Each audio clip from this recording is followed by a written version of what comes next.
like athleisure, but there's no leisuring when I'm solo daddying both of my daughters. I hit the road looking chic, and I'm ready to chase after either of my girls and stop them from running into oncoming traffic. I recently took them to Walnut Park for a play date, and when we were done, we went to Mi Pueblo, the Mexican restaurant in downtown. I went to the bathroom to wash my hands in my losing battle against germs. And on my way back, I was called. "Excuse me." A white woman about my age called me, and I thought, oh wow, my column is getting more recognition.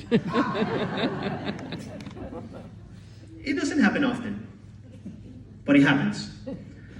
I'm out and about, and someone says, "Are you Carlos?" And I think, whoa, this is what fame feels like. So many stars go on television to talk it down, but this feels great. I don't mind it.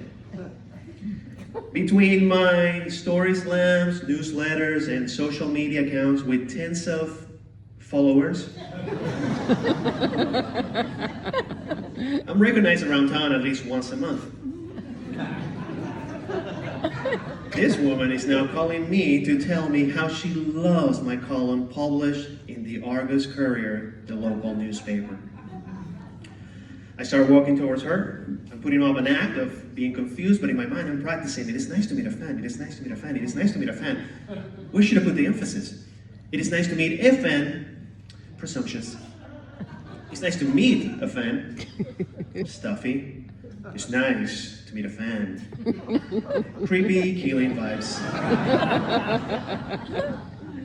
Maybe I don't need to say it is nice to meet a fan and I can just keep it simple. Indeed, it is I, Carlos. I had not finished approaching her table when she said, "Can I get some chips?"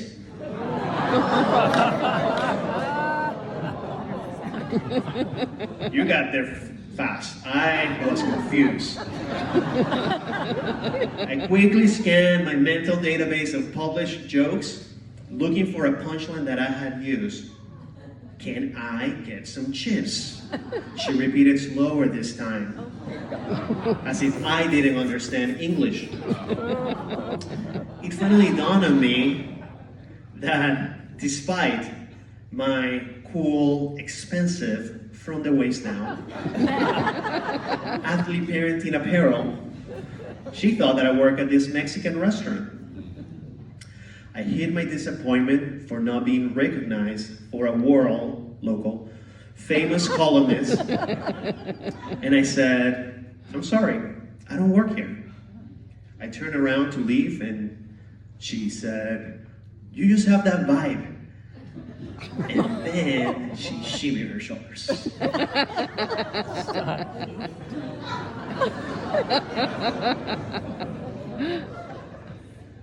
I usually come up with jokes in the spot for situations just like this.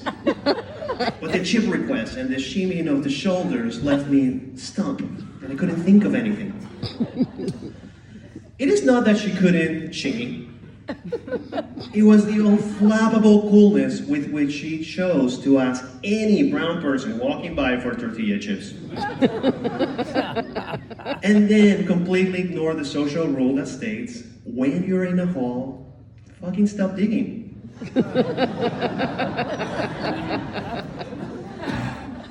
She could have used some lessons on how to deliver an apology. She should have tilted her head towards her shoulder, pouted her lips, say something along the lines of, "I'm sorry for what drove me to ask you for a refill of my ethnic deep-fried goodies."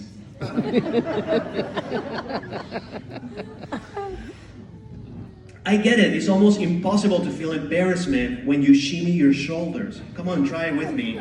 "Can I get some chips?" Shimmy, shimmy, shimmy. Racial profiling. Shimmy, shimmy, shimmy. Somebody call ICE. Shimmy, shimmy, shimmy. I understand why she did it. I am of the Hispanic persuasion, meaning I'm brown on the face. I don't carry a mirror to remind me of my skin color as I go about my day. I'm also not doing affirmations. Okay, Carlos, get out there and ground it up. Sí se puede.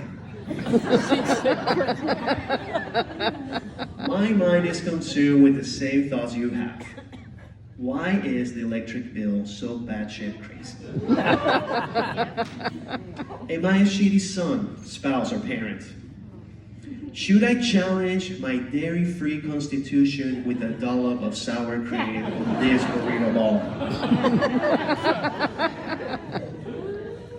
I return to my table. I finish lunch with my daughters and the group, and we walk back to our car. And I'm talking to everyone, but I'm thinking of comebacks. I could have said, oh, no, don't you worry, I understand. We are one brown nation, under God, indivisible, with libertad, tortilla chips, y salsa para todos.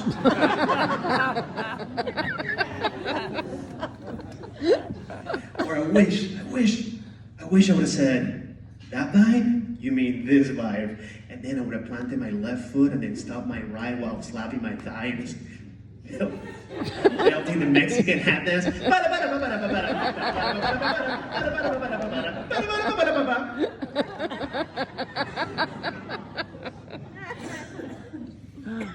I stopped dreaming of comebacks when I buckled both my daughters in their car seat and I realized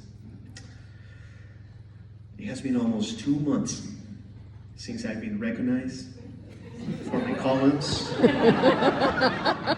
for my videos with tens of views. At least I can be recognized for being brown. Even if people cannot tell, I don't carry tortilla chips with me everywhere I go.